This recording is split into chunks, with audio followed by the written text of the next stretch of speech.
So we're talking today about overcoming your fear of branching out into new Amazon categories. When you first sign up for an Amazon account, selling account, um,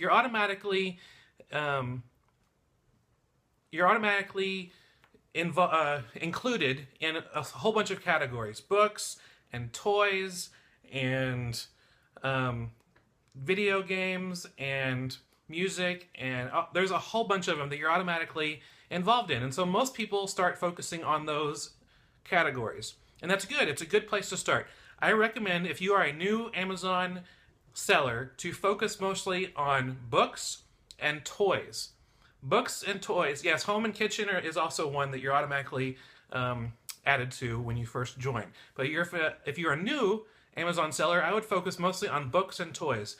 Not only is the ROI incredible on books, and that toys and books both sell year-round, they're really good to be able to start learning how sales ranks work in each category, because different categories have different personalities when it comes to sales rank. So books and toys are awesome when you're first starting out, but after a while, you kind of realize, you know what, there's more out there than just books and toys, and you want to expand your inventory. You want to become more diversified. You want to be able to sell more things and not just focus on a small handful of categories, and that's good. But when it comes to adding a new category, where do you start? I mean, you start thinking about, where am I going to find time? Is it going to be worth my time to learn a new category? Is it going to bring me the profits that I want? Am I going to be able to find enough stuff to make it even work? And am I going to be able to find enough good deals? And so it's like, so what do I do? Do I just try to get ungated in every single category that's out there? Because if you don't know, there's certain categories that are gated that you have to seek approval for and be approved for before you can sell in them. Or if you send that stuff in to Amazon, it'll just, it'll be stranded up there because there's not an active listing because you're not approved for that. So it's something to be thinking about. Which category do you want? I totally recommend just picking one category to branch out with, to learn about it, see how it works before adding a new category. There's different options for new categories and being able to get ungated in them. There are services that help you get ungated, and we'll talk about that more in a minute. But the positives of getting out there and adding more categories to your inventory: number one, you're diversifying your inventory. There's more options. When you're going into a store, you're not just looking for toys, you're not just looking for kitchen items. You can also be looking for health and beauty items. You can also be looking for grocery items. You can also be looking for other things that are in other categories. So it diversifies your inventory. Number two, you might discover a profitable niche that you never knew about before. I know that in the past, I was like, you know what, grocery, that sounds interesting. People buying food on Amazon, that just sounds weird. But once we had a grocery experiment, you can even go to fulltimefba.com and there's a little search feature, and you can search grocery. We have a whole blog post about adding grocery to our inventory and our experiment with that and how it worked. And we were really excited about it. And so, you might discover an old, new, profitable niche.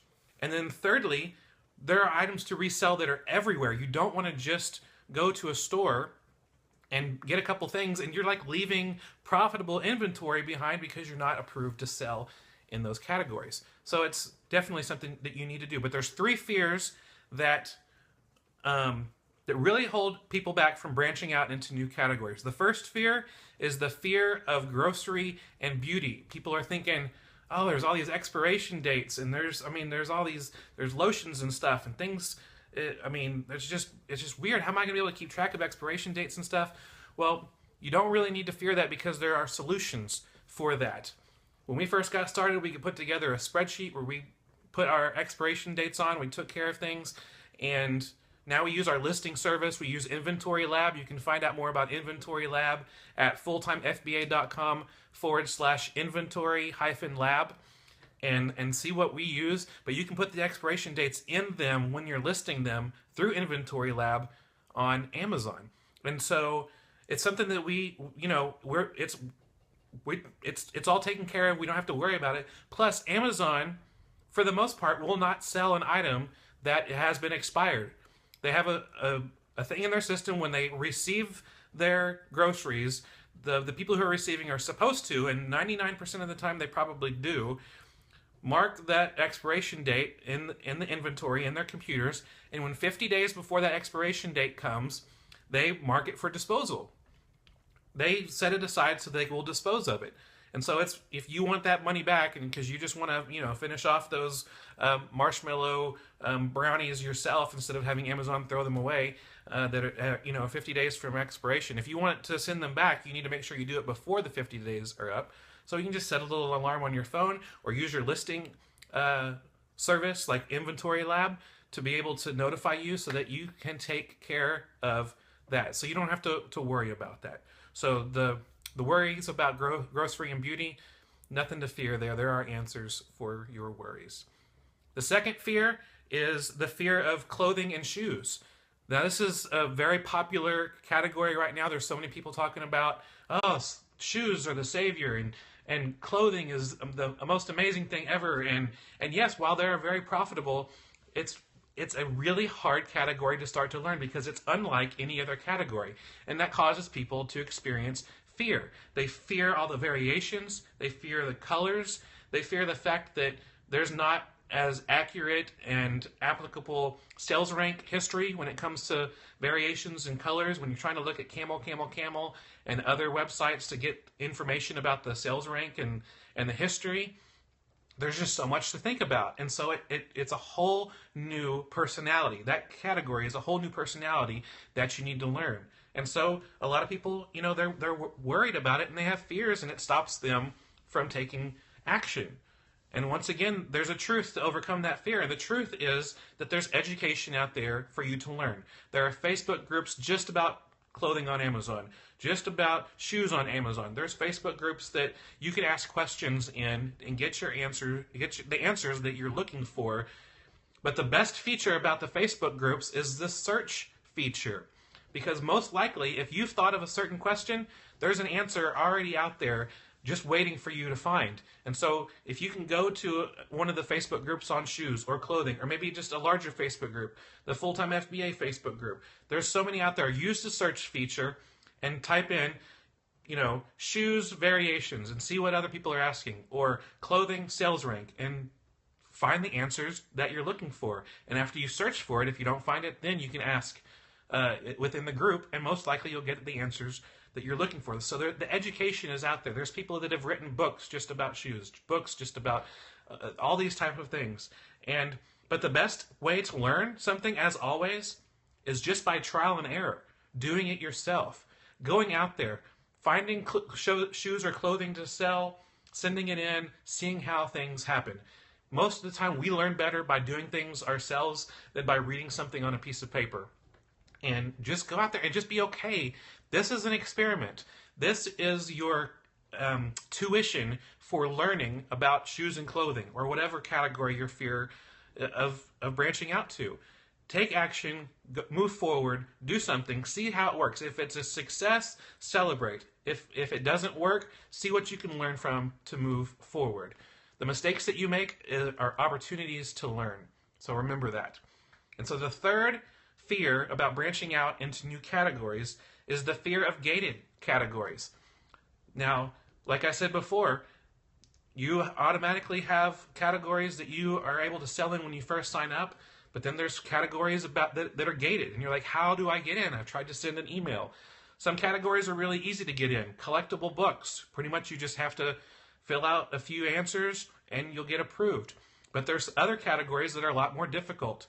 They involve flat files, and they involve pictures, and they involve all sorts of different types of things. And sometimes Amazon comes back and says, nope, that's not good enough, and you have to continue to apply. And so, but there again is a truth to overcome this fear of gated categories.